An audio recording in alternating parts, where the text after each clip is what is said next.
எதிர்பார்க்குற மாதிரி திரைக்கதை இருக்கிற மாதிரி படங்கள் வராததான் காரணம். நம்ம ஏதோ ஒரு புதுசாக இருக்கிற ஒரு கதை, புதுசுன்னா புத்தம் புதுசு இல்லை, நமக்கு புரிகிற மாதிரி நமக்கு பிடிச்ச மாதிரி இருக்கிற மேட்டர் தான் வேற மாதிரி கொடுத்தா ஜனங்க பார்ப்பாங்கங்கிறது ஓப்பனாக நம்ம டேரக்டர்கிட்டயே சொல்லுவேன். அப்போ அந்த வந்த டேரக்டர்கள்கிட்டையும் தயாரிப்பாளர்கிட்டையும் சொல்லியிருக்கேன், தப்பாக நினைக்காதீங்க, அடுத்த படம் பண்ணுவோம், இதில் உடன்பாடு இல்லைன்னு சொல்லி அனுப்புவேன். அதில் இந்த ஏன்னா அவரை டிசப்பாயிண்ட் பண்ணுங்கிறது என்னோட நோக்கம் இல்லை, ஜெயிக்கணுங்கிறது மட்டும்தான் எனக்கு நோக்கம். கூட்டணியாக இருந்தால் தான் ஜெயிக்க முடியுங்கிறது எனக்கு நம்பிக்கை உண்டு. ஸோ அந்த அந்த மாதிரி ஒன்றும் வரலைங்கிறது தான் இருந்துச்சு. பட் அது டிசப்பாயின்மெண்ட்டும் இல்லை, அனலைஸ் பண்ணுற அளவுக்கும் இல்லை. படிக்கும்போது பழகும்போது நடந்த விஷயங்களை வச்சு அவங்க எப்படி விஷுவலாக கொண்டு வருவாங்கங்கிறது தான் முக்கியமான விஷயம். அந்த விஷயத்தில் விஜய் ஸ்ரீ ஆகட்டும், வெங்கட் பிரபு ஆகட்டும், இன்றைக்கி ரொம்ப அப்டேட்டட் வெர்ஷனில் எடுத்துகிட்ருக்காங்க. ப்ரொடக்ஷனில் எப்படி கதையை நோக்கி போகிறதுனால ப்ரொடக்ஷன் டீம் ஆகட்டும், ப்ரொடியூசர் ஆகட்டும், கதைக்கு என்ன வேணுமோ அந்த செலவு பண்ணும்போது ரியலிஸ்டிக்காக இருக்குது, லைவோடு இருக்குங்கிறத படங்களில். சார், ஒரு இடைவெளிக்கு அப்புறம் தான் ஹரா படம் தேர்ந்தெடுத்தீங்க. அந்த இடைவெளிக்கு என்ன காரணம்? நல்ல நீங்க எதிர்பார்க்குற ஒரு கதாபாத்திரமோ அமையாதது தான் காரணமா, இல்லை வேற ஏதாவது ரீசன்? எதிர்பார்க்குற மாதிரி திரைக்கதை இருக்கிற மாதிரி படங்கள் வராததான் காரணம். நம்ம ஏதோ ஒரு புதுசாக இருக்கிற ஒரு கதை, புதுசுன்னா புத்தம் புதுசு இல்லை, நமக்கு புரிகிற மாதிரி நமக்கு பிடிச்ச மாதிரி இருக்கிற மேட்டர் தான் வேற மாதிரி கொடுத்தா ஜனங்க பார்ப்பாங்கங்கிறதும் நாங்களே இப்போ நமக்கு பிடிக்கிற ஒரு விஷயத்த கொஞ்சம் அழகாக வேற மாதிரி இட்லி கொடுத்தா, வேற மாதிரி தோசை கொடுத்தா, வேற ரெசிபி இல்லை, அது கொடுக்குற விதத்துலேயே நல்லா ஒரு கொடுக்குறதுல இன்ட்ரெஸ்டிங்காக எப்படி பார்க்க வைக்கிற மாதிரி, சாப்பிட்ணுன்னு தோன்ற மாதிரி பண்ணுற மாதிரி தான் படங்கள் பற்றியும் நான் எதிர்பார்த்த மாதிரி வரல.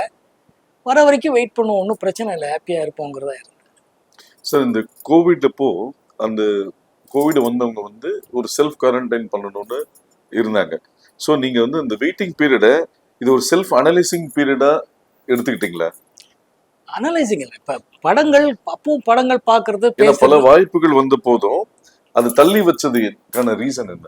இல்லை, ஓப்பனாக நம்ம டேரக்டர்கிட்டையே சொல்லுவேன். அப்போ அந்த வந்த டேரக்டர்கள்கிட்டையும் தயாரிப்பாளர்கிட்டையும் சொல்லியிருக்கேன், தப்பாக நினைக்காதீங்க, அடுத்த படம் பண்ணுவோம், இதில் உடன்பாடு இல்லைன்னு சொல்லி அனுப்புவேன். அதில் இந்த ஏன்னா அவரை டிசப்பாயிண்ட் பண்ணுங்கிறது என்னோட நோக்கம் இல்லை, ஜெயிக்கணுங்கிறது மட்டும்தான் எனக்கு நோக்கம்.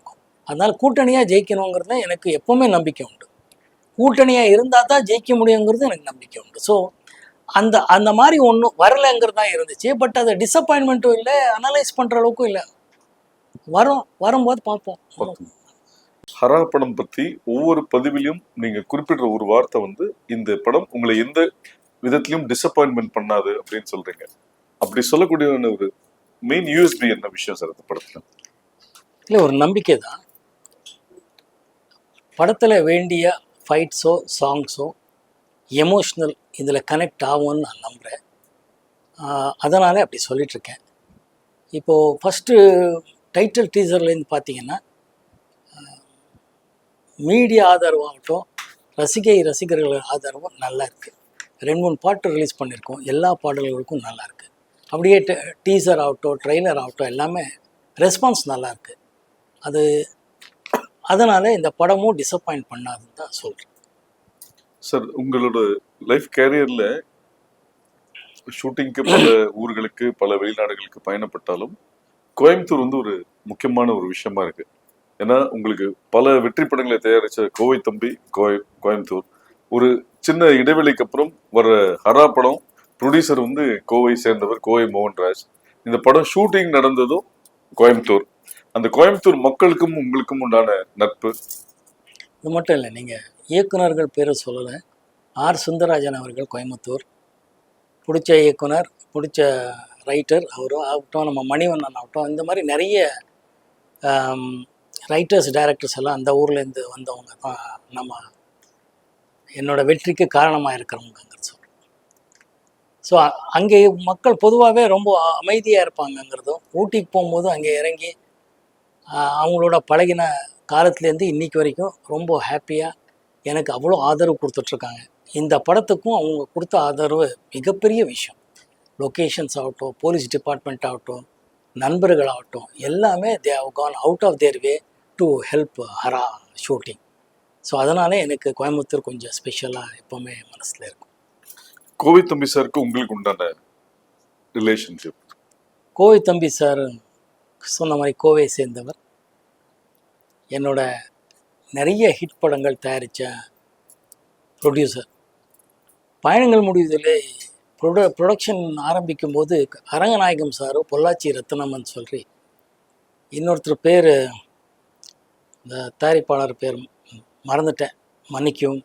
இந்த 3 பேர் ப்ரொடியூசர்ஸு. கோயத்தம்பி சார் வந்து அதை வந்து கரெக்டாக நிர்வாகம் பண்ணி அதுக்கப்புறம் Motherland banner came under Kovaithambi sir.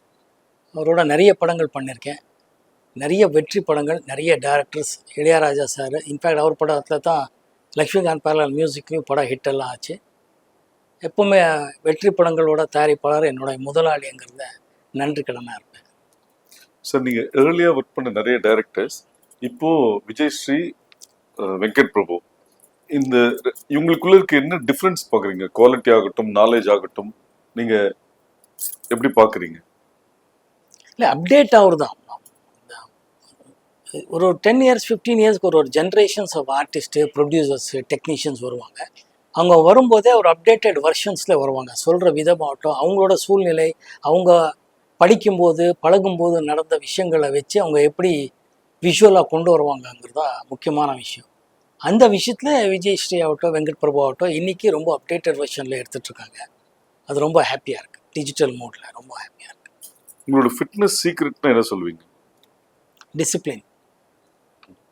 அதுதான் இப்போது சமீபத்தில் பாக்யராஜ் சார் சொல்லும் போது, சினிமாவில் வந்து பார்ட்டிகள் வந்து தவிர்க்க முடியாத ஒரு விஷயம். ஆனால் அந்த எல்லா பார்ட்டிக்கும் கலந்துக்கிற விஷயம் வந்து சினிமாக்குன்னு சில சம்பிரதாயங்கள் இருக்கு, அதில் எதுலையுமே வந்து மோகன் வந்து கலந்துக்க மாட்டாருன்னு சொன்னார். இது ஒரு ரீசனாக இருக்குல்ல? இல்லை, அது ஒரு ரீசன். பட் பொதுவாக ஒரு எதுவுமே டென்ஷனாக தலைக்கு எடுத்துக்கிட்டு ரொம்ப டென்ஷன் ஆக மாட்டேன். Because I always believe in god's grace, destiny. என்ன சொல்லுதோ அதான் நடக்குங்கிற நம்பிக்கை இருக்கிறவன். இன்னொன்று, பேசிக்கலி மற்றவங்களுக்கு கொஞ்சம் போரு, நான் நல்லா இருக்கேன். கொஞ்சம் எக்ஸசைஸு, கொஞ்சம் சாப்பாடு, அதெல்லாம் கண்டினியூஸாக பண்ணுறதுனால கொஞ்சம் இப்படி இருக்கிறதுக்கும் என்னோட டிஎன்ஏ, எங்கள் அப்பா அம்மாவுக்கு நன்றி, என்னோட மனைவிக்கு நன்றி. தேங்க்யூ. ஃபேன்ஸ் கிட்ட நீங்கள் உங்களோட எக்ஸ்பெக்டேஷன் என்ன? ஆடியன்ஸ் கிட்ட உங்களோட எக்ஸ்பெக்டேஷன், கோ ஆக்டர், ப்ரொடக்ஷன் சைடில் உங்களோட எக்ஸ்பெக்டேஷன் என்னவா இருந்திருக்கு? எந்த படத்துக்கு? ஜென்ரலாக ஒன்று என்னோட ஃபேன்ஸு ஒரு தரமான படம் கொடுப்பாருங்கிற ஒரு சின்ன நம்பிக்கை இருக்குது அவங்களுக்கு எல்லாம். அந்த நம்பிக்கை தான் டிசப்பாயிண்ட் ஆகாதுன்னு ஹரா படத்தை பற்றி சொல்லிகிட்ருக்கேன். ப்ரொடக்ஷனில் எப்படி கதையை நோக்கி போகிறதுனால ப்ரொடக்ஷன் டீம் ஆகட்டும், ப்ரொடியூசர் ஆகட்டும், கதைக்கு என்ன வேணுமோ அந்த செலவு பண்ணும்போது ரியலிஸ்டிக்காக இருக்குது, லைவோடு இருக்குங்கிறத படங்கள். சில மலையாளம் படங்கள் எல்லாம் நீங்களே சொல்கிறீங்க, அந்த படங்கள் எல்லாம் ஓடுறதுக்கு காரணம் கொஞ்சம் லைவாக இருக்குது, நம்ம லைஃபுக்கு கிட்டே இருக்குங்கிறது இருக்குது. அந்த மாதிரி படங்களில் நான் கொஞ்சம் விரும்பி நடிக்கணும்னு ஆசைப்படுறேன். ஸோ அந்த மாதிரி படங்கள் வரும்போது ரொம்ப ரசிக்கும்படியாக இருக்கு. சரி, பொதுவாக எல்லா நடிகர்களுக்கும் ஃபேன்ஸ்ன்றது ஒரு முக்கியமான விஷயம். அந்த ஃபேன் பேஸ்டு ரசிகர் மன்றம் இதை ஒரு ஒருங்கிணைச்சு பல நலத்தட்டு உதவிகள் பண்ணுறதுன்றது ஒரு நடைமுறையில் இருக்கிற ஒரு விஷயம். ஆனால் 80s ரொம்பவும் பிரபலமான இருந்த நீங்கள் முதல் முறையாக 2012 தான் அவங்கள சந்திச்சு ஒரு விஷயம் ஆரம்பிக்கிறதுக்கே அனுமதி கொடுத்தீங்கன்னு ஒரு தகவல் இருக்கு.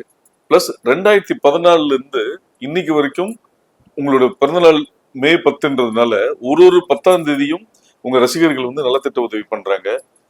வருஷம் மே 10க்கு பல நலத்திட்ட உதவி பண்றாங்க, அதை நீங்க கலந்துக்கிறீங்க. இவ்வளவு தாமதமாக இருந்தாலும் அப்டேட்டடா பண்ணிட்டு இருக்கீங்களே, அது என்ன ரீசன்? இல்லை, மே 12 என்னது பிப்ரவரி 2014 முன்னாடியிலேருந்து பண்ணிட்டு இருக்காங்க. சோஷியல் மீடியா அவ்வளோ கேச்சிங்காக இருக்கல. டிஜிட்டல் மோடெல்லாம் வந்தது 2000க்கு அப்புறம் தான். அதுக்கு முன்னாடியிலேருந்து அவங்க பண்ணிகிட்டே இருக்காங்க. அவ்வளோ பெரிய பரபரப்பு பேசலை. என்ன மாதிரியே என்னோட ஃபேன்ஸும் அது டெய்லி போட்டு அது விளம்பரப்படுத்தணும் அதுன்றது அவங்களுக்கும் அவ்வளோ உடன்பாடு இல்லை. நான் பண்ண புண்ணியம் எனக்கு இப்படி ஒரு பொக்கிஷமாக ஃபேன்ஸ் கிடச்சிருக்கிறது. அவங்களுக்கு எப்போவுமே நன்றி. ஸோ ஒரு ஃபேன் வந்து ரொம்ப வருஷம் கழிச்சு சந்திக்க வர்றாரு, உங்களை கழிச்சு ரொம்ப வருஷமாக ஃபாலோ பண்ணிட்டு இருக்கவர் சந்திக்க வர்றார். அப்போ கூட இருக்கவங்க சொல்கிறாங்க, நீங்கள் போய் சந்திக்காதீங்க, உங்களுக்கு அவர் ரொம்ப பிடிக்கும், அவருக்கு உங்களுக்கு ரொம்ப பிடிக்கும்னு சொல்கிறீங்க, அவர் உங்கள் பேர் கரெக்டாக சொல்கிறாரான்னு பார்க்கலான்ற போது லிஃப்ட் திறந்து வந்து நீங்கள் அவர் பேரை வந்து இன்னும் கருணாகரன் எப்படி இருக்கீங்க அப்படின்ற மாதிரி ஒரு விஷயம் நடந்ததாக ஒரு பதிவு இருக்குது. அதோட பேக்ட்ராப் என்ன? ஏங்க, ஃபேன்ஸ் எப்படிங்க மறக்க முடியும்? பேசிக் என்னன்னா, இன்னைக்கு வரைக்கும் அவங்க தான் என்னோட இருக்காங்க. அவங்க சில நாட்கள் வரலாம், போகலாம், மீட் பண்ணாமல் இருக்கலாம், விஷயங்கள் வேற வேற, ப்ரையாரிட்டிஸ் வேற. ஸோ அப்படி போயிட்டு வரும்போது அவங்கள மறக்கவே முடியாது, மறக்கவும் மாட்டேன். மறந்தா அது ஒரு விஷயமே வேறு. Because they're so genuinely involved with actor மோகனுங்கிறதுனால I am so happy to be associated with them.